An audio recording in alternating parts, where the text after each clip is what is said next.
अक्सर ऐसा होता है कि कई लोगों की नींद आधी रात में अचानक खुल जाती है। क्या कभी आपके साथ ऐसा हुआ है? ऐसा कहा जाता है कि रात में बार बार यूँ नींद खुलना कोई मामूली बात नहीं है, बल्कि ऐसा होना इस बात को दर्शाता है कि आपके आसपास मौजूद शक्तियाँ या यूँ कहें आत्माएं आपसे संपर्क करने की कोशिश कर रही हैं और आपको कुछ बताना चाहती हैं। ऐसी ही कुछ घटनाएं मेरे साथ कुछ समय से घटित हो रही थी। शुरू में मैंने उन घटनाओं पर ज़्यादा ध्यान नहीं दिया। परिस्थिति इतनी गंभीर हो जाएगी ये मैंने कभी सपने में भी नहीं सोचा था। दोस्तों, मेरा नाम नेत्रा है। मैं साइंस की स्टूडेंट हूँ। मेरे ग्रेजुएशन का सेकेंड ईयर था। मेरा कॉलेज मेरे घर से काफ़ी दूर था, इसीलिए मैंने कॉलेज के पास एक रूम किराए पर लिया था, जिससे मुझे कॉलेज आने जाने में आसानी हो। पर जब से मैं उस घर में शिफ्ट हुई थी, मेरे साथ कुछ अजीब हो रहा था, और वो था हर रात को 2 बजे मेरी नींद खुलना। वो कोई राज था या कोई रूहानी ताकत, वो पता नहीं क्या था, जो हर रात मेरे सोने और जगने की घड़ी को मैनेज कर रहा था। ये सिलसिला तब शुरू हुआ जब मैं उस किराए के घर में शिफ्ट हुई थी। मैं साइंस स्टूडेंट होने की वजह से हर बात में लॉजिक ही देखती थी।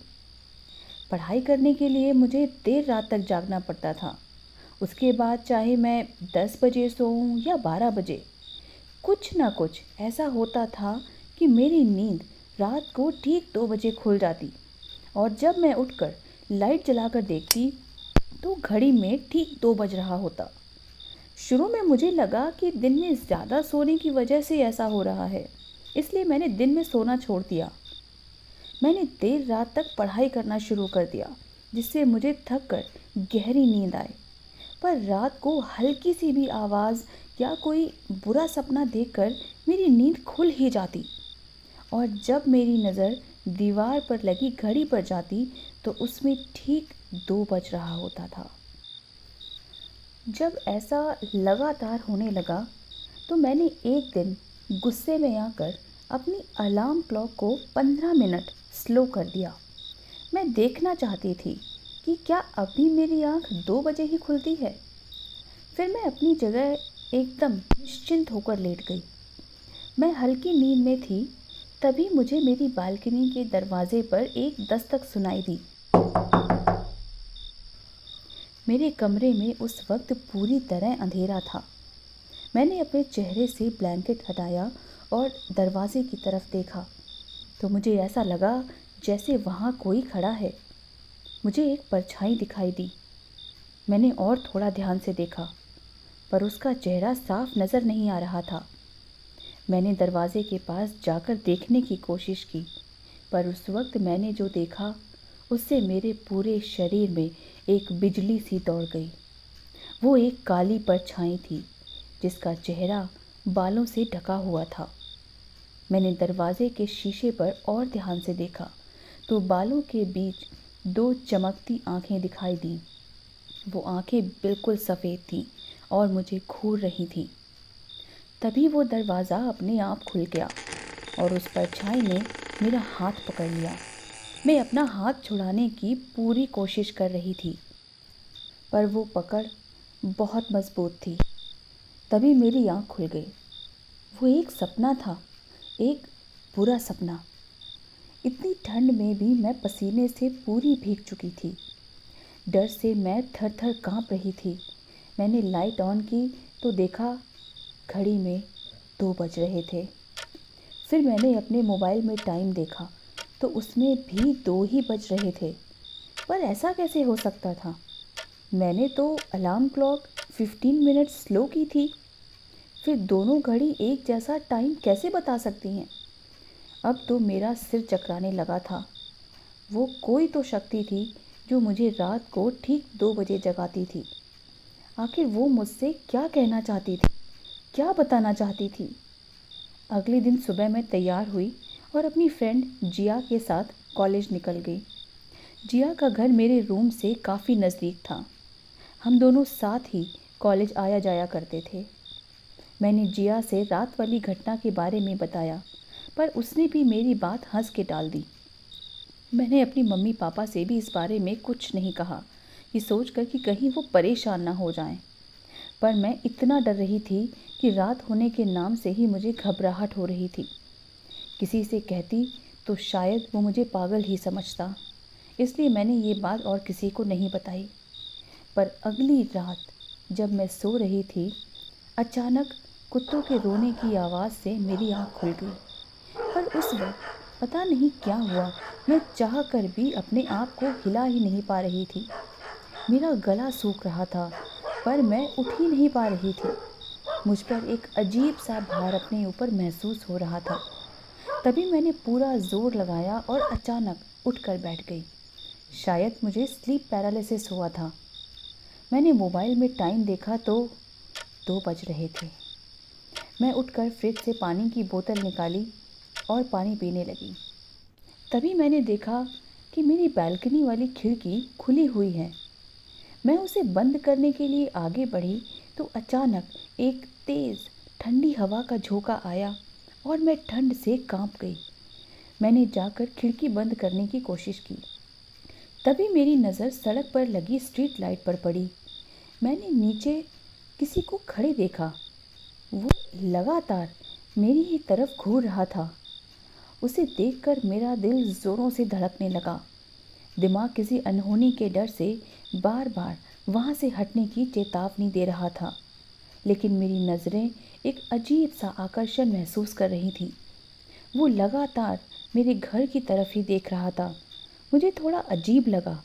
मैं उसका चेहरा तो नहीं देख पा रही थी, पर मैं इतना समझ चुकी थी कि वो मुझे ही घूर रहा है। मैंने दरवाज़ा खोला और बालकनी में आ गई। अचानक मेरे मन में आया कि उसे कैमरे में कैद किया जाए।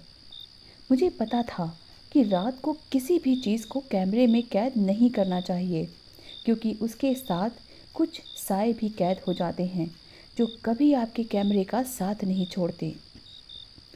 दिमाग में ये बात आते ही मुझे एक अजीब सा डर महसूस होने लगा। मैंने तुरंत अपनी फ्रेंड जिया को कॉल किया, पर जिया ने मेरा फ़ोन नहीं उठाया। शायद वो सो रही थी। पर जितनी देर में मैंने जिया को कॉल किया, मैंने देखा कि वो साया मेरे घर के एकदम पास आ गया है और धीरे धीरे मेन दरवाज़ा खोलकर सीढ़ियों की तरफ बढ़ रहा है। मेरा दिल ज़ोरों से धड़क रहा था। कुछ ही देर में वो साया एकदम मेरे सामने था।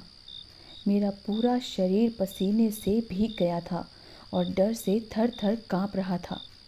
तभी मैंने उसका चेहरा ध्यान से देखा तो ये क्या, ये तो जिया है। जिया, क्या ये तुम हो? इतनी रात को तुम यहाँ कैसे आ गई? तब जिया कहती है, बस तुमसे मिलने का मन किया तो मैं आ गई। क्या मैं तुमसे मिलने नहीं आ सकती? जिया को उस वक्त देखकर मैं बहुत हैरान थी, पर मन में थोड़ा सुकून भी था। मैंने कहा, क्यों नहीं, तू तो मेरी बेस्ट फ्रेंड है, चल अंदर मेरे साथ। ये सुनकर जिया के चेहरे पर एक अजीब मुस्कुराहट फैल गई। वो बोली, तुम अपने घर बुलाओ और मैं ना आऊँ? ऐसा कैसे हो सकता है? कब से इसी इंतज़ार में हूँ कि तुम बुलाओ। बिना बुलाए तो मैं कहीं भी नहीं जाती। जिया की आवाज़ में 2 आवाज़ें थीं जो मुझे भ्रमित कर रही थीं। मैंने कहा, चल अंदर, अब मजाक मत कर। उसका हाथ पकड़कर मैं उसे अंदर ले आई। कुछ देर तक हमने बातें की, पर एक बात जो मुझे बहुत बेचैन कर रही थी वो थी एक अजीब गंध। बिल्कुल सड़े मांस की गंध थी जिसे सहन कर पाना बहुत मुश्किल हो रहा था। मुझे समझ नहीं आ रहा था कि आखिर ये महक अचानक कहाँ से आने लगी। थोड़ी देर तक मैं और जिया लेटे हुए बातें करते रहे। बातें करते करते मुझे कब नींद आ गई पता ही नहीं चला। पर थोड़ी ही देर में एक रोने की आवाज़ से मेरी नींद खुल गई।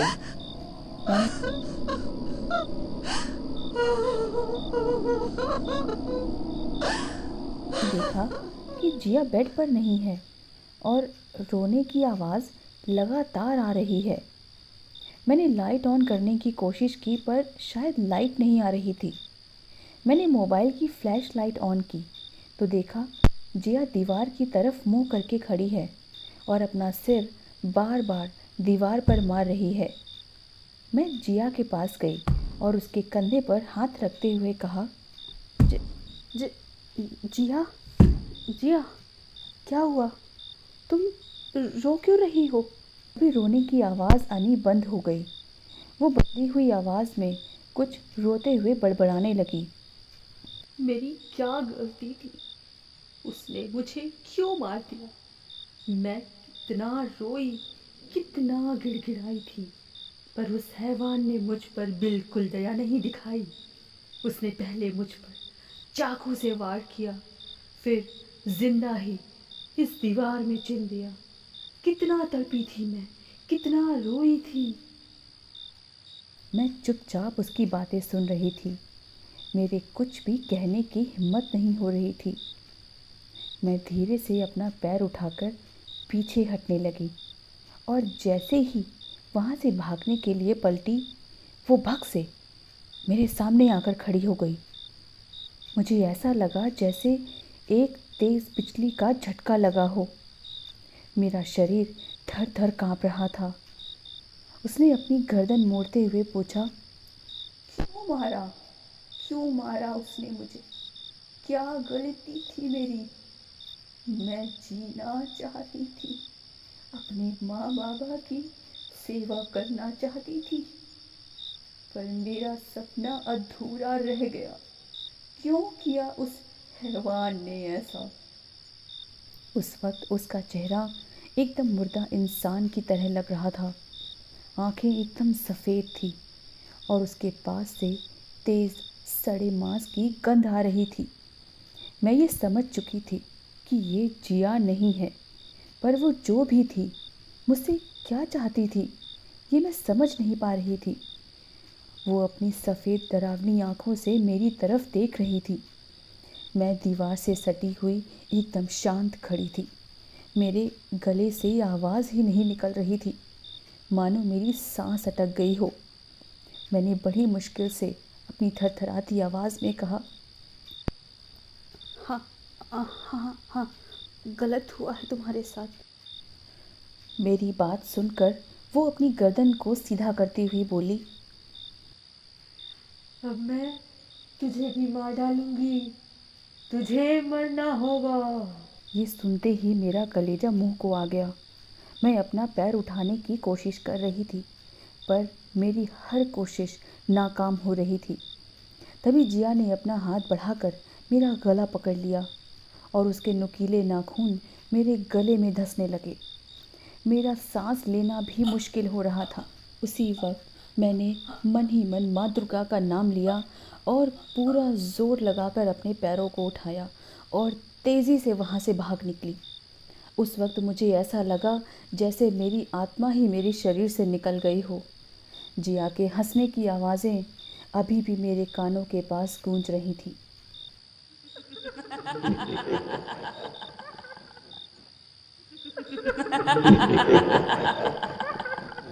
और मैं बदहवास सड़क पर भागी जा रही थी। उस दिन माँ दुर्गा की कृपा से ही मेरी जान बच पाई। कुछ दिन बाद मेरे कुछ दोस्तों ने मुझे बताया कि जिस घर पर मैं किराए पर रह रही थी, उस घर में कुछ समय पहले एक औरत का कत्ल हो गया था। उसके बाद से उसकी आत्मा उस घर में भटकती है और लोगों को परेशान करती है।